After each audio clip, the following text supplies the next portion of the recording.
Namaku Ramin Ardastani, umurku 19 tahun, aku tinggal di sebuah kota kecil di selatan Iran, tidak jauh dari Shiraz. Kota ini tenang, jalan-jalan sempit berdebu, kakek-kakek duduk di bawah pohon jeruk, dan azan selalu terdengar lembut dari masjid kecil di ujung blok. Aku bukan siapa-siapa, aku hanya anak laki-laki biasa, yang lebih suka memperbaiki radio tua daripada berdebat soal politik di warung teh. Ayahku punya bengkel kecil di belakang rumah, ia dulu tentara, tapi sekarang lebih senang memperbaiki mesin air dan sepeda motor tetangga. Aku sering membantunya. Ibuku menjahit pakaian di ruang depan. Kakakku sudah menikah dan tinggal di kota lain. Hidup kami sederhana, tapi cukup. Cita-citaku bukan jadi pejuang, bukan jadi politisi. Aku hanya ingin lulus sekolah teknik, lalu mengambil alih bengkel ayahku. Aku ingin membeli solder yang bagus dan membuat radio-radioku bisa menangkap siaran luar negeri. Aku penasaran bagaimana suara dunia dari balik gunung yang menjulang di utara. Hari itu aku sedang memutar baut di dinamo air saat suara azan asar berkumandang. Tiba-tiba ibuku berteriak dari dalam rumah. Suaranya sedikit gemetar. "Ramin, ada surat untukmu dari kota." Aku menyakat tangan dan masuk di atas meja. Sebuah amplop putih tertutup rapi. Di sudutnya ada stempel resmi. Hatiku langsung berdebar. Aku tahu apa ini. Semua pemuda seusiaku tahu, wajib militer. Aku membuka pelan-pelan, dan ya, dugaanku benar. Namaku tertera di daftar panggilan gelombang berikutnya. 2 minggu lagi, aku harus berangkat ke barak militer di luar kota Yazd. Ibuku langsung duduk pelan. Wajahnya tidak menunjukkan tangis, tapi aku bisa membaca sorot matanya, takut. Ayahku datang belakangan, ia membaca surat itu diam-diam, lalu menepuk pundakku. "Ini waktumu jadi laki-laki sejati," katanya singkat. Tapi aku tidak merasa gagal. Aku tidak merasa dewasa. Aku justru merasa kecil-kecil di tengah dunia yang terlalu besar, yang sedang terbakar oleh dendam politik, agama, dan sejarah yang bahkan tidak kupahami sepenuhnya. Malam itu, aku tidak bisa tidur. Aku menyalakan radionya diam-diam. Kudengar siaran berita dari barat, ketegangan meningkat di perbatasan, kemungkinan besar latihan militer akan diperluas. Suaranya terdengar seperti badai yang mendekat. Meski di luar malam terasa sunyi, aku menatap langit-langit dan berpikir, apa hidupku akan berubah selamanya? Dan aku belum tahu bahwa 2 bulan lagi, aku akan berbaring tak sadarkan diri di tengah gurun, dan satu-satunya orang yang akan menyelamatkanku adalah seseorang yang sejak kecil diajarkan padaku sebagai musuh. Tapi semua itu belum terjadi. Saat itu, aku masih di rumah, radio di mejaku masih berdesis pelan, dan udara malam terasa berat. Entah kenapa, angin dari jendela seperti membawa firasat buruk. Aku menarik selimut, tapi dingin di dadaku tak hilang. Keesokan paginya, ayahku mengajakku ke pasar. Kami membeli peralatan bengkel dan beberapa suku cadang, tapi sejak membaca surat kemarin, ada sesuatu yang berubah dalam cara orang-orang menatapku. Beberapa tetangga menepuk bahuku sambil berkata, "Jaga negeri ini baik-baik, Ramin." Yang lain berkata pelan, "Semoga kau pulang dengan selamat." Padahal aku belum benar-benar pergi, tapi ucapan mereka sudah seperti perpisahan di warung teh. Lelaki tua yang biasanya tertawa paling keras, hari itu duduk diam di sudut sambil mendengarkan radio kecilnya. Pasukan cadangan telah dimobilisasi, pihak militer mengumumkan latihan berskala besar di wilayah timur. Kementerian Pertahanan menyebut ini sebagai langkah antisipasi atas peningkatan ketegangan di wilayah perbatasan. Kata-kata itu terdengar seperti irama dari lonceng tanda bahaya. Aku memalingkan wajah ke arah ayah. Ia pura-pura sibuk mengaduk teh, tapi tangannya bergetar. "Dulu, waktu aku muda," katanya pelan, "aku juga mendengar siaran seperti itu. Tak lama setelahnya, teman-temanku tak pernah kembali. 3 hari setelahnya, aku mulai dikirimi barang-barang keperluan militer. Sepatu bot, seragam, kartu tanda latihan, semua dikemas dalam kotak coklat." Ibuku mencoba bersikap biasa saja. Ia menyetrika seragamku dengan rapi dan menjahitkan namaku di dada. Malam harinya, aku kembali menyalakan radio, tapi kali ini bukan saluran lokal. Aku putar tombol-tombolnya, dan akhirnya terdengar siaran asing. Suaranya jernih, bahasanya lembut. Meski tak semua kata bisa kupahami. "In Jerusalem today, tensions remain high, Manuel, civilian voices from both sides urge as fears of escalation grow." Suaranya tidak seperti propaganda, tidak seperti ancaman, hanya suara orang biasa, seperti aku, yang mencoba hidup di antara kecemasan. Aku terdiam. Apa mereka juga takut seperti aku? Apa di sana juga ada anak muda yang memutar radio sambil berpikir, kenapa kita harus saling benci?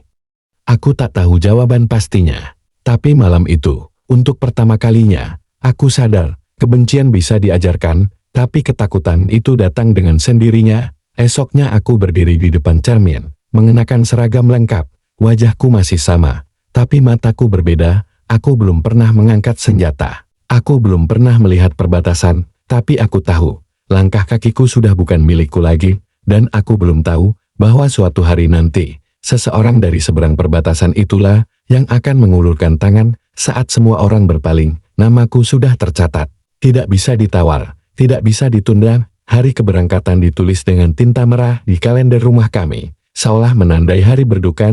3 hari lagi. Setiap pagi setelah itu terasa hampa. Ayah menjadi lebih banyak diam. Ibuku memasak makanan favoritku seolah itu akan jadi santapan terakhir. Rumah kami yang biasanya penuh tawa ringan dan suara alat bengkel, kini hanya dipenuhi suara napas yang ditahan.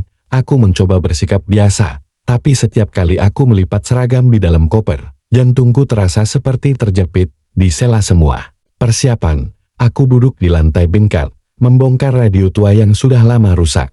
Mungkin ini kali terakhir aku menyentuhnya. Aku akan selesaikan kau sebelum aku pergi, bisikku pada radio itu, seolah-olah ia bisa mendengarku.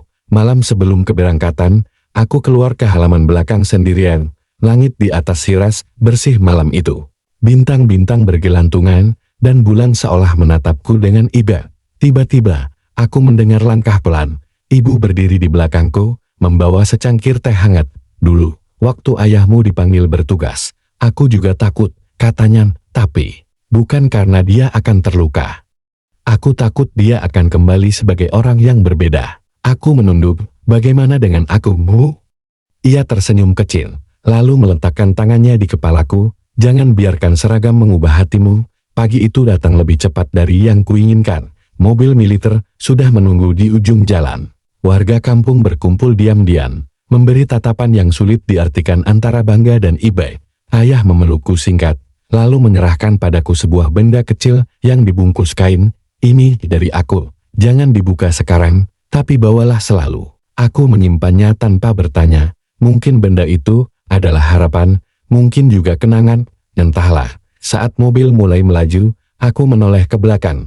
Rumah kami semakin kecil, ibuku berdiri dengan sel putih yang melambai pelan, dan di dalam diriku, aku berjanji, aku akan kembali. Bukan sebagai prajurit, tapi tetap sebagai anakmu, Bu. Perjalanan menuju barak militer terasa panjang, gurun membentang luas, seolah tanpa ujung. Di dalam mobil, aku duduk diam bersama puluhan pemuda lain, beberapa bercanda, beberapa tidur. Tapi aku hanya memikirkan satu hal, apa yang menantiku di ujung garis ini?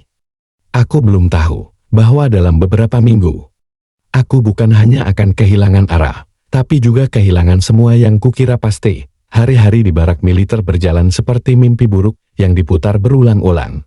Bangun sebelum fajar, latihan fisik, menembak, membaca peta, berlari tanpa henti. Semuanya dibalut teriakan komandan yang tak pernah tersenyum, tapi yang lebih menyiksa bukan tubuhku, melainkan pikiranku. Setiap malam aku memandang langit, mencoba menebak arah rumahku. Apakah radio tua itu sudah menyala? Apakah ibuku masih menyetrika baju sambil menangis pelan? Hari ke-19 di kamp latihan, aku dipanggil ikut patroli malam ke wilayah perbatasan. Komandan bilang, ini cuma latihan observasi, tidak akan ada apa-apa. Kalian hanya belajar diam dan mencatat. Kami berangkat pukul 10 malam. Angin gurun mulai menggigit kulit, langit jernih. Tapi langit gurun selalu menipu. Di satu sisi indah, di sisi lain mengancam. Aku ditempatkan di rego kecil beranggotakan 4 orang.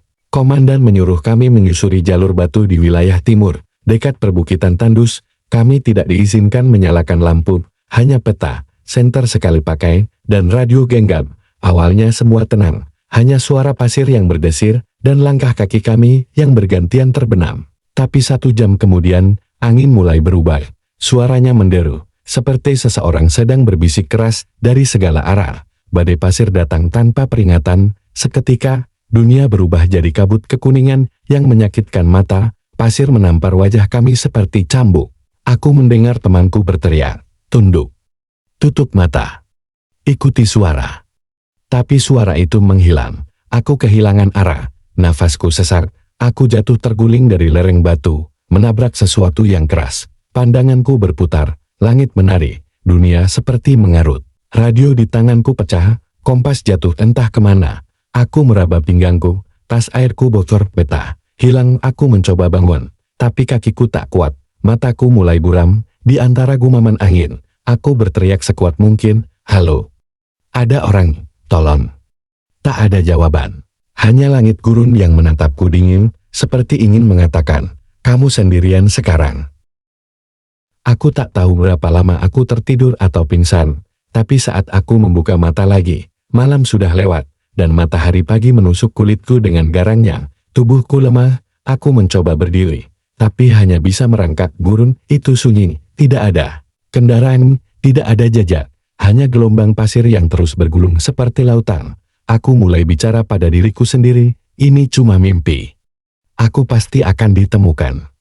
Komandan pasti mencariku.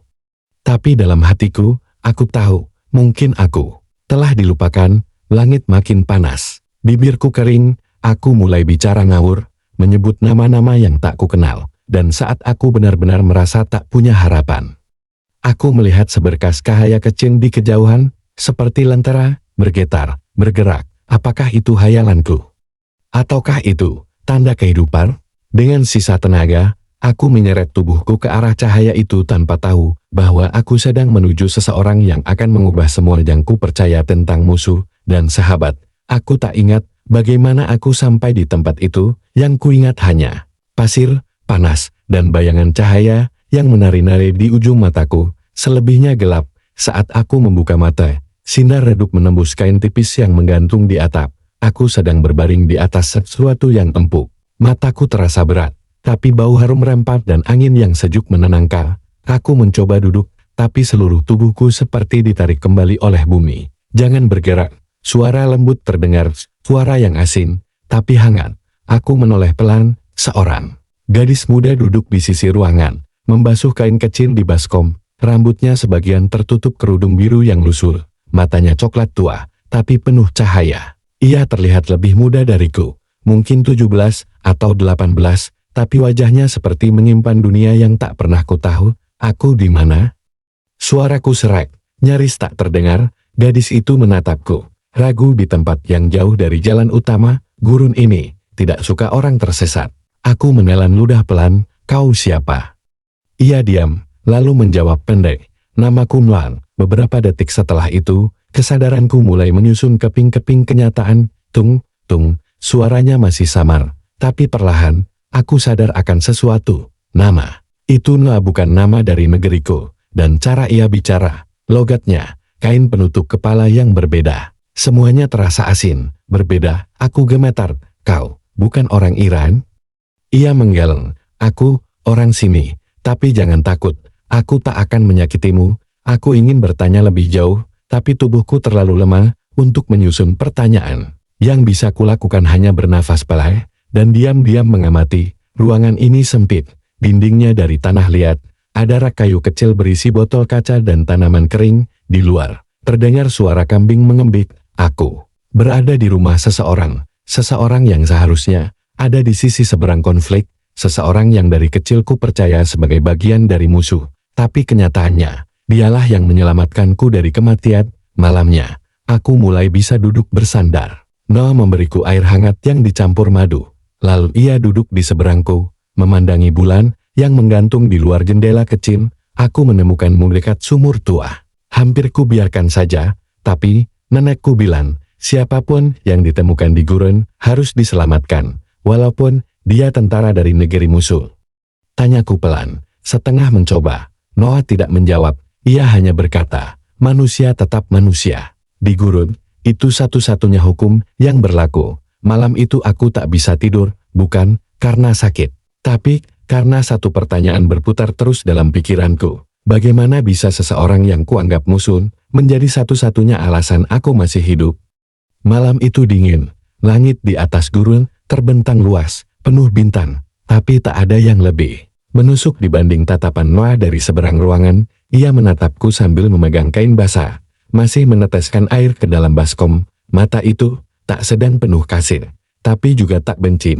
Ia hanya penuh takut, takut pada kehadiranku, takut pada kemungkinanku sembuh, takut kalau semua kebaikan yang ia beri akan berbalik jadi ancaman. Dan aku bisa mengerti, aku tidak akan melaporkanmu, kataku perlahan. Kau tidak perlu menolongku lebih dari ini, kau bisa pergi. Aku akan pergi, setelah kakiku kuat. Noah menunduk, ia meremas kain di tangannya. Aku tak takut kau melapor, aku takut aku salah. Aku menatapnya, tak mengerti. Aku diajari untuk curiga pada siapapun yang berseragam. Apalagi tentara dari tempatmu berasal, katanya pelan. Tapi waktu aku melihatmu pingsan, mulutmu pecah-pecah, tubuhmu tak bergerak, aku tak bisa berpaling.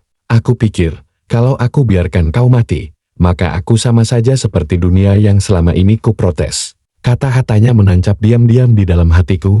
Aku menghela napas. Aku juga bingung, Noah. Aku dibesarkan dengan satu versi cerita, dan kau pasti juga begitu. Tapi sekarang aku di sini, diselamatkan oleh seseorang yang seharusnya membiarkanku mati. Ia menoleh, pelan. Jadi, apa yang kau pikirkan sekarang? Aku tak menjawab. Karena aku belum tahu, yang aku tahu, duniaku sedang runtuh, secara perlahan, nilai-nilai yang kupegang seperti retak, dan seseorang yang begitu asing. Kini duduk di ruangan yang sama, berbagi udara yang sama, menyentuh tanganku dengan kain lembut yang tak kutemukan bahkan di kamp tentara. Hari berikutnya, aku mencoba berdiri, Noah membantuku berjalan keluar rumah ke sebuah halaman kecil. Beralaskan tanah keras, di kejauhan, gurun meluas seperti hamparan emas panas yang tak berujung. Ada satu pohon akasia tumbuh sendirian, dari sini kau bisa lihat jalur kafilah tua, kata Noah sambil menunjuk. Tapi sekarang tak ada yang berani lewat situ, terlalu dekat dengan jalur patroli. Aku memandang jalur itu lama, jadi, aku benar-benar dekat dengan wilayah kalian? Noah mengangguk. Aku kembali terduduk, peluh dingin mengalir di pelipis. Jika benar, maka aku adalah penyusup, tanpa izin, tanpa identitas. Jika ditemukan, aku bukan hanya akan ditangkap, aku bisa dianggap mata-mata, dan di balik semua kemungkinan itu ada Noah. Seorang gadis biasa, yang tanpa tahu siapa aku sesungguhnya, sudah mempertaruhkan segalanya untuk menyelamatkanku. Malam itu aku kembali ke dalam, dan duduk menghadapnya. Nah, kataku, kau tak perlu bantu aku lagi, mungkin sudah cukup. Aku tak ingin kau dalam bahaya. Ia diam lama, lalu berkata, aku tidak menolongmu, karena kau butuh, aku menolongmu. Karena aku juga ingin tahu, apakah masih ada sisi baik dalam musuh yang selalu kutakuti. Aku menunduk. Untuk pertama kalinya dalam hidupku, aku merasa malu memakai seragam ini. Malam mulai larut. Api kecil di tungku tanah menghangatkan ruangan, yang hanya dibatasi tirai tipis di luar. Suara angin gurun mendesir pelan, seolah menyaksikan percakapan kami dengan napas yang ditahan. Aku mengangkat wajah, menatap Noah yang duduk di seberang. Rambutnya sebagian terurai, kerudung biru yang selalu ia pakai hari ini tergantung di paku dekat jendela. Wajahnya tenang, tapi sorot matanya menyimpan sesuatu yang dalam, seperti laut yang tak mau lagi menyembunyikan ombaknya. Lidahku kalu, tapi akhirnya aku bertanya, kenapa kau menyelamatkanku, Noah? Padahal aku ini musuh negaramu. Noah memejamkan mata sejenak, ia menarik napas perlahan sebelum menjawab, karena sebelum kamu tentara, kamu manusia. Kalimat itu sederhana, tapi seperti batu yang dilempar tepat ke kaca dunia yang selama ini ku pahami. Ayahku dulu seorang dokter, lanjutnya. Ia selalu bilang, jika kau punya kesempatan menyelamatkan satu nyawa, lakukan, tanpa tanya dari mana asalnya. Tapi ia tewas dalam serangan udara 2 tahun lalu. Aku tertegun, innalillah. Aku turut berduka. Ia tersenyum tipis. Terima kasih, tapi ironis, bukan? Ayahku tewas dalam perang, dan sekarang aku menolong seorang yang bisa saja berasal dari sisi yang sama dengan yang membunuhnya. Aku menggigit bibir, tak sanggup membalas. Takut apapun yang kukatakan hanya akan membuka luka yang lebih dalam. Tapi, bukan karena aku bodoh. Katanya lagi, aku tahu kau tentara. Aku tahu risikonya menolongmu, tapi aku ingin percaya. Mungkin, bukan semua tentara itu jahat. Bukan semua yang berasal dari Iran adalah musuhku. Suara angin semakin kencang, seolah gurun ikut menahan isak yang tak terdengar. Aku tak tahu harus berkata apa. Gumamku, kau menyelamatkanku. Padahal, Bahkan di negaraku, aku belum pernah merasa seselamat ini. Noah menoleh, menatapku langsung. Mungkin kita berdua sedang jadi korban dari cerita-cerita yang bukan kita tulis sendiri. Aku mengangguk pelan. Malam itu, kami tidak banyak bicara lagi. Tapi diam kami bukanlah jurang, justru seperti jembatan yang mulai terbentuk dari dua hati yang pernah diajari saling membenci. Tapi kini mulai mengerti bahwa kebaikan bisa melompat lebih jauh dari garis perbatasan. Pagi harinya, tubuhku sudah jauh membaik. Noah memberiku tongkat kayu untuk berjalan. Tapi saat kami duduk di bawah pohon akasia yang sama, aku menyadari satu hal yang lebih rumit dari luka di kakiku. Bagaimana aku akan kembali ke negeriku tanpa menyeret Noah ke dalam bahaya? Dan saat aku menatap matahari yang mulai menyengat, aku tahu satu hal dengan pasti. Aku tak bisa tinggal di sini selamanya. Tapi pergi juga bukan perkara mudah. Pagi itu, angin gurun terasa lebih dingin dari biasanya. Noah memberiku semangkuk bubur hangat dan diam-diam menatapku saat aku memakannya. Aku tahu dia sedang memikirkan hal yang sama seperti aku. Waktuku hampir habis. Luka di kakiku sudah mengering, meski belum pulih sempurna. Tapi bukan itu masalahnya. Masalahnya adalah aku sudah terlalu dekat ke wilayah yang tak boleh kujangkau. Dan di sisi lain, satu langkah ke belakang bisa menyeret Noah ke dalam bahaya yang tak ia pilih. Dan hari itu, tanda-tandanya mulai muncul. Saat tengah hari menjelang, dari kejauhan, suara sepatu menghentak tanah terdengar, derap kaki. Lalu suara orang berbicara dengan bahasa yang tidak sepenuhnya kupahami, tapi cukup untuk tahu, mereka berseragam, mereka sedang berpatroli. Noah langsung menggenggam lenganku, masuk ke dalam. Sekarang, jangan bersuara. Aku langsung beringsut ke belakang rumah tanah itu, masuk ke ruang kecil tempat ia biasa menyimpan kain dan rempah-rempah. Bau kunyit dan kayu manis menusuk hidungku, menyamarkan napasku yang mulai panik. Dari celah dinding, aku mengintip dua pria berdiri di halaman depan rumah Noah. Seragam mereka berbeda dari milik kami, lebih gelap, lebih tegas. Salah satunya membawa radio militer. Kami dapat laporan bahwa ada gerakan tak dikenal dekat jalur sumur tua. Kata salah satu dari mereka, aku tinggal sendiri. Jawab Noah tenang. Kalau kalian ingin periksa, silakan, tapi jangan ganggu kambingku. Mereka terkekeh singkat, tajam, tapi suara itu segera hilang. Mereka memaksa masuk.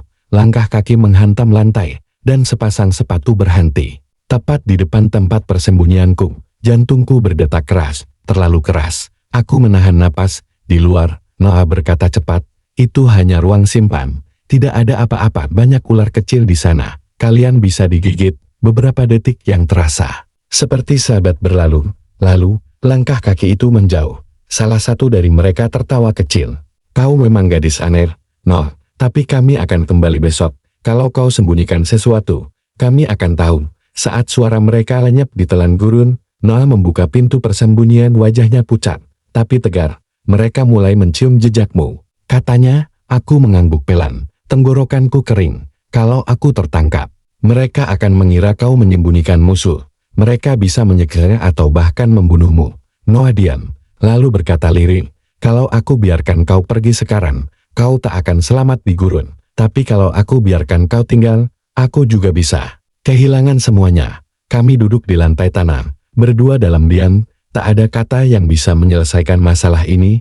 Dunia terlalu sempit untuk kami sembunyikan perasaan, tapi terlalu luas untuk kami saling menyelamatkan. Akhirnya, aku berkata, besok, aku akan pergi malam-malam. Aku akan coba kembali sendiri, lewat jalur timur. Setidaknya kau tetap aman. Noah menatapku dengan mata yang berkaca, tapi ia tak menangis. Ia hanya menjawab pelan, kalau begitu, malam ini, izinkan aku bicara denganmu sebagai manusia terakhir yang akan mendengar ceritaku. Malam itu, angin gurun membawa dingin yang menggigit tulang. Tapi bukan itu yang membuat tubuhku gemetar. Noah duduk di seberangku, di depan api kecil yang hampir padam. Wajahnya tertutup bayangan, tapi matanya menatap lurus ke nyalaku seolah api itu adalah satu-satunya saksi yang layak tahu kisahnya. Ayahku, katanya pelan, dulu bukan hanya dokter. Ia juga penghubung, pengantar pesan damai dari komunitas kecil kami ke pihak seberang. Ia percaya, di balik seragam-seragam itu, masih ada hati yang bisa diajak bicara. Aku menahan napas. Satu malam, lanjutnya, ia pergi ke titik pertemuan rahasia, tapi ia tak pernah kembali. Esok paginya, hanya ada puing-puing dan pesan yang tak pernah sampai. Noah menggigit bibirnya, berusaha menahan emosi, tapi suaranya mulai bergetar. Aku dengar suara ledakan dari kejauhan. Semua orang di desa bilang, itulah akibatnya jika kau percaya pada orang-orang seberang. Tapi, aku tahu ayahku tak mati karena keyakinannya. Ia mati karena keberaniannya untuk mempercayai manusia. Aku menunduk. Rasa bersalah menyeruak diam-diam di dadaku. Padahal aku bukan pelakunya. Tapi aku bagian dari dunia yang membunuh keyakinan itu. Noah melanjutkan, sejak saat itu, aku bersumpah untuk tidak ikut larut dalam kebencian. Tapi juga, aku tak pernah benar-benar percaya siapapun. Sampai aku menemukanmu di gurun separuh. Wajahmu tertutup pasir, tanganmu lemas. Tapi kau tak terlihat seperti tentara yang ayahku lawan. Kau terlihat seperti seseorang yang tersesat. Sama seperti aku menatapnya. Kenapa kau baru cerita sekarang? Noah tersenyum pahit. Karena aku tahu, setelah malam ini, kita tak akan pernah bicara lagi. Kami terdiam lama. Api mulai meredup. Tapi aku merasa, sesuatu di antara kami justru baru menyala. Pengakuan itu terlalu jujur untuk dibungkam. Nol. Kataku akhirnya, kalau aku pergi besok malam, dan tak pernah kembali, tolong jangan lupakan aku sebagai musuh. Iya. Menggeleng pelan. Aku akan mengingatmu, sebagai satu-satunya orang dari sisi lain yang menatapku tanpa senjata. Dan malam itu, tanpa kata cinta, tanpa janji muluk, kami duduk bersama dalam sunyi yang begitu dalam, sampai akhirnya aku tahu bahwa perpisahan yang paling menyakitkan adalah saat dua orang yang saling memahami harus pergi tanpa pernah benar-benar saling memiliki. Aku menatapnya untuk terakhir kalinya tanpa membangunkannya. Noah tertidur di sudut ruangan. Wajahnya diterangi cahaya bulan yang masuk dari jendela kecil. Sel birunya terjatuh ke tanah. Aku memungutnya, melipatnya hati-hati, dan meletakkannya di dekat tangannya. Lalu aku keluar, pelan, tanpa suara. Gurun malam begitu sunyi, tapi setiap langkahku terasa sekeras guntur dalam hati. Aku melangkah ke arah timur, melewati pohon akasia yang menjadi saksi bisu percakapan kami.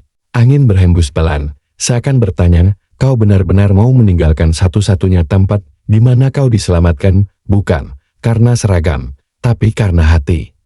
Tapi aku harus pergi. Aku tahu Noah dalam bahaya bila aku tetap tinggal. Aku berjalan cepat sejauh mungkin, mengikuti bayangan pasir yang menghilang di bawah rembulan.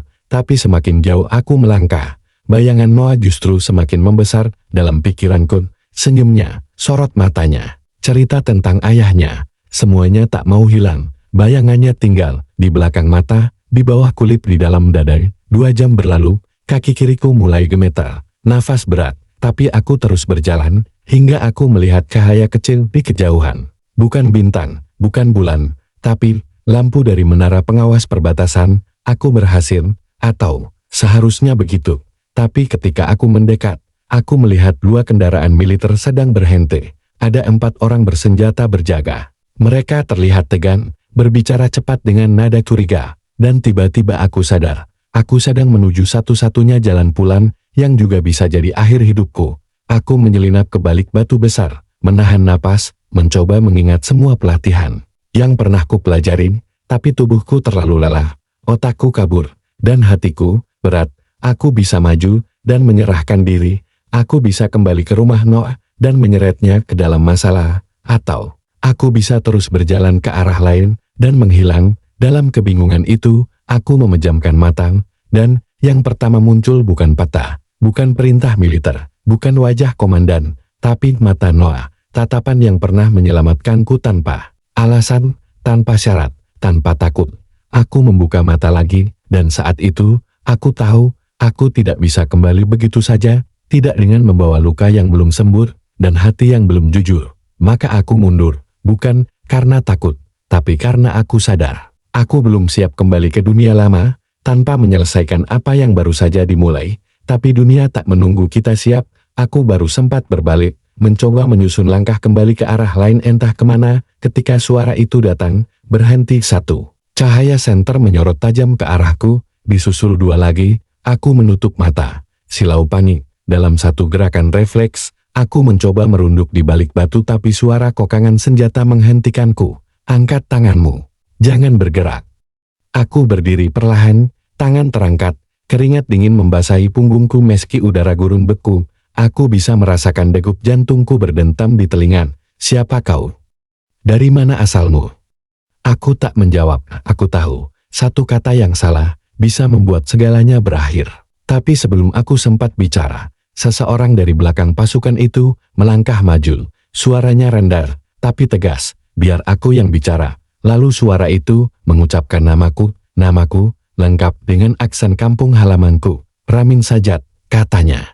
Pelan, tentara dari Shiraz, putra dari Reza Sajat. Montir tua yang suka merakit radio. Aku tertegun. Siapa orang ini? Bayangan tubuhnya mendekat. Cahaya dari bulan mengungkap wajah laki-laki sekitar 40-an dengan janggut tipis dan bekas luka di pelipis. Ia mengenakan jaket tebal tanpa atribut militer, tapi matanya menyimpan sesuatu. Ia tahu aku, tapi aku tidak tahu siapa dia. Bagaimana kau tahu aku? Tanyaku liir.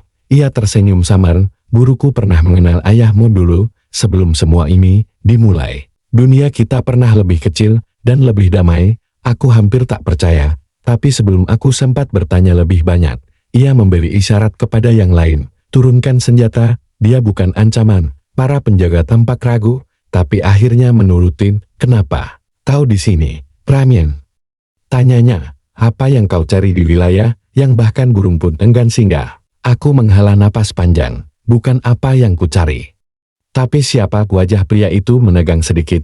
Kau dari arah utara, kau terluka, dan kau tidak membawa senjata. Siapa yang menolongmu? Aku diam, tak bisa menjawab. Aku tak mau melibatkan Nor. Tapi pria itu menatapku dengan mata yang terlalu tajam untuk dibohongi. Gadis itu, katanya pelan. Kami tahu dia sering pergi ke sumur Tuldeki. Dia bukan pengkhianat, kataku cepat. Dia hanya pria itu mengangkat tangannya. Menghentikan kalimatku. Kami tak menganggapnya pengkhianat. Tapi kami tahu betapa berbahayanya jika rahasia ini sampai ke telinga yang salah. Ia menatap langit, lalu berkata, kalau kau ingin tetap hidup, kau harus ikut aku. Ada tempat di mana kau bisa sembunyi sementara, tapi setelah itu, kau harus pilih, kembali, atau menghilang selamanya. Kalimat itu menggantung di udara, seperti ancaman yang dibungkus kelembutan. Aku tak menjawab. Langkahku mengikuti pria misterius itu, menembus malam yang sunyi. Kami melewati lereng batu dan semak berduri, sampai akhirnya tiba di celah sempit antara dua tebing gurun. Di balik celah itu, tersembunyi sebuah bangunan dari tanah liat tua, sepi, dan nyaris menyatu dengan alam. Masuklah, katanya. Aku melangkah masuk. Bau kayu tua dan abu menyambutku di dalam. Hanya ada tikar lusul, sebuah lampu minyak, dan sepeti roti kering. Tapi yang paling menarik bukanlah ruangan itu, melainkan dinding yang penuh peta, catatan, dan foto-foto buram. Beberapa bertuliskan kode, sebagian lagi berisi wajah-wajah. Aku menelan ludah. Tempat apa ini? Tanyaku. Pria itu duduk, mengambil peta tua, lalu menepuk lantai di depannya. Ini bukan tempat sembunyi biasa, ini adalah persimpangan. Ia menatapku tajam. Siapapun yang masuk ke sini akan keluar dengan identitas yang baru, atau tidak keluar sama sekali. Aku mematung. Jika kau mau, kami bisa menyelundupkanmu keluar zona militer ke perbatasan. Kau bisa hidup sebagai rakyat biasa di kota kecil, jauh dari konflik ini, tapi semua data tentangmu akan hilang. Namamu, riwayatmu, bahkan seragammu. Ia berhenti sejenak, lalu berkata lebih pelan, atau kau bisa kembali ke markas. Kau akan dianggap buronan, tapi setidaknya kau jujur tentang siapa dirimu. Aku menunduk, dadaku berat. Dunia seperti menarikku ke dua arah yang sama-sama menyakitkan. Kenapa kalian membantuku? Tanyaku. Ia mengangkat bahu. Karena kadang, musuh yang kita tolong hari ini bisa jadi satu-satunya alasan perdamaian esok hari. Malam itu, aku duduk sendiri di sudut ruangan. Peta-peta itu menatapku dari dinding. Di luar, gurun membisu, tapi di dalam, hatiku menjerit.no. Apakah ia baik-baik saja? Apakah ia tahu aku tidak jadi pulang? Apakah ia sedang menunggu? Tanganku menggenggam erat kantung kecil berisi sel birunya yang diam-diam kusimpan. Aku tahu, apapun yang kupilih malam ini, aku tak akan lagi menjadi orang yang sama. Pagi menjelang, pria itu datang kembali dengan secari kertas dan dua benda kecil, sebuah identitas palsu, dan secarik peta jalan menuju markas terdekat. Ia meletakkannya di depanku. Dua arah, dua kemungkinan. Tapi hanya satu hidup yang bisa kau jalani. Aku menarik napas dalam-dalam, menatap kedua pilihan itu, dan di antara keduanya, aku mendengar suara Noah. Di dalam benakku, aku ingin percaya. Mungkin, bukan semua tentara itu jahat. Aku menggenggam peta itu, dan berkata dengan suara yang lebih mantap dari sebelumnya. Aku akan kembali. Tapi bukan untuk menyerang. Untuk menyelesaikan cerita ini, 3 hari setelah itu, aku melangkah. Melewati gerbang besi markas. Langit di atas wilayah kami mendung, seperti mencerminkan hatiku penuh kabut, penuh keraguan. Langkah pertamaku di pelataran markas terasa lebih berat daripada perjalanan ratusan kilometer di gurun. Aku pikir aku akan disambut. Aku pikir mereka akan lega aku selamat. Tapi kenyataannya, semua mata memandangku seperti hantu. Beberapa prajurit berbisik, sebagian bahkan berbalik, seolah tak mau melihatku. Dan ketika aku melangkah ke ruang perwira untuk melapor, Letnan Darius atasanku langsung berdiri sambil menyilangkan tangan. Kau kembali, katanya tanpa senyum. Aku berdiri tegak. Saya sempat terluka dan tersesat, tapi saya kembali untuk menyelesaikan tugas saya. Darius menatapku lama, lalu membuka map di tangannya. 4 hari hilang, tak ada sinyal, tak ada jejak. Tapi sekarang kau datang. Dengan tubuh yang nyaris utuh, ia mendekat, menatap mataku tajam. Pertanyaannya, Ramin, di mana kau selama itu? Dan siapa yang menyelamatkanmu? Aku menahan napas. Aku tak bisa menyebut nama Noah. Tidak setelah semua yang ia korbankan. Seorang warga, jawabku singkat. Tak tahu namanya. Ia pergi begitu saja, setelah memberiku air dan makanan. Letnan Darius tak tampak puas. Ia mengangguk pelan, lalu berkata, mulai hari ini, kau tak lagi ditugaskan di garis depan. Kau akan menjalani karantina dan penyelidikan internal, sampai kami tahu, apakah kau masih bisa dipercaya. Aku tahu, di matanya, aku bukan lagi prajurit, aku adalah kemungkinan pengkhianat, kemungkinan ancaman, kemungkinan musuh yang menyamar jadi kawan. Malam itu, aku duduk di ranjang besi di ruang karantina sel biru, yang dulu kusimpan diam-diam kini kulipat dalam saku terdalam. Aku menggenggamnya erat, bukan karena takut ketahuan, tapi karena hanya itu yang mengingatkanku bahwa aku masih punya alasan untuk bertahan. 3 hari berlalu, tak ada yang berbicara padaku kecuali petugas yang membawa makanan.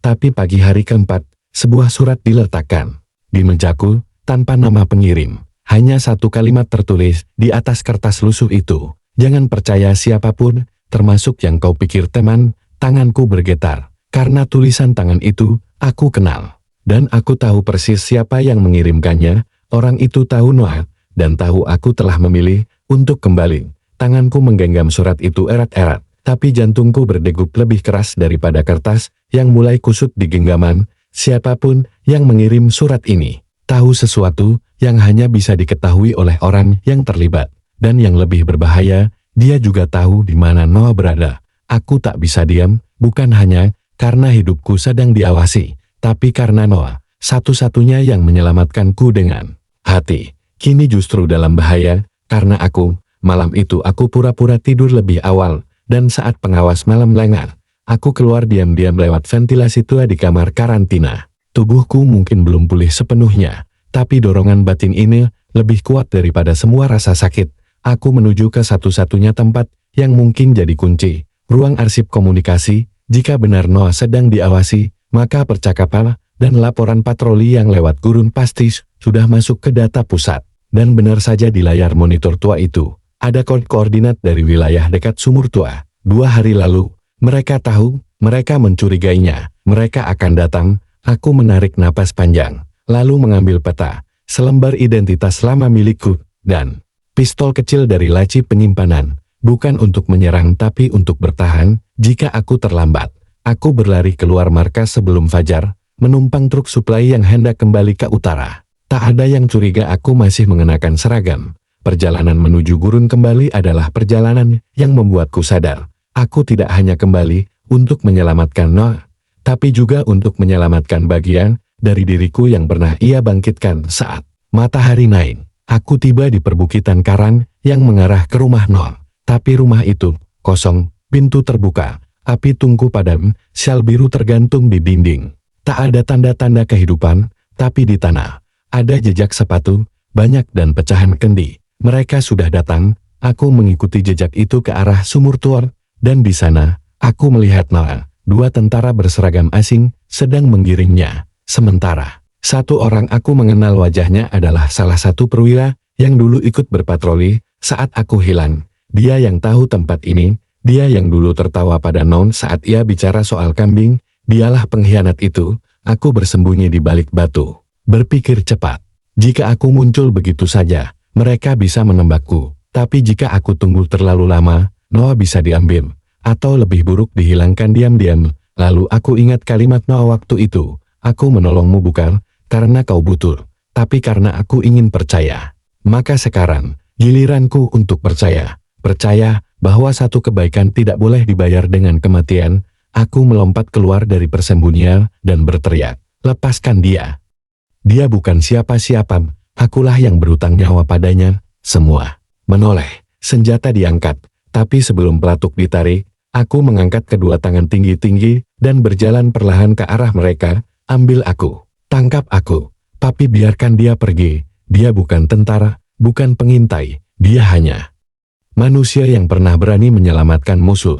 Mereka diam. Noah menatapku, wajahnya kaget, dan matanya basah. Beberapa menit kemudian, setelah negosiasi dan debat tegang, salah satu komandan pasukan datang. Mereka membiarkan Noah pergi, dan aku dibawa kembali ke pos penjagaan dengan tangan terikat. Tapi aku tidak merasa kalah, karena untuk pertama kalinya, aku memilih bukan untuk menang perang tapi untuk menyelamatkan seseorang yang memberiku arti lebih dari itu. Beberapa minggu kemudian, aku dibebaskan dengan syarat pencopotan dinas dan pemutusan hubungan militer. Aku kembali ke desa kecil dekat perbatasan, memulai hidup baru dengan nama baru, tanpa pangkat, tanpa senjata. Tapi satu sore, Noah datang, membawa sekeranjang roti dan senyum yang sangat kukenal. Masih percaya manusia bisa berubah? Tanyanya sambil duduk di sampingku. Aku menatapnya. Sekarang aku tahu bahwa perubahan itu butuh satu hal kecil. Keberanian untuk tidak membalas kebencian, dan di bawah langit gurun, yang dulu jadi saksi luka kami. Kini, hanya ada dua manusia biasa, tanpa seragam, tanpa dendam, hanya saling percaya.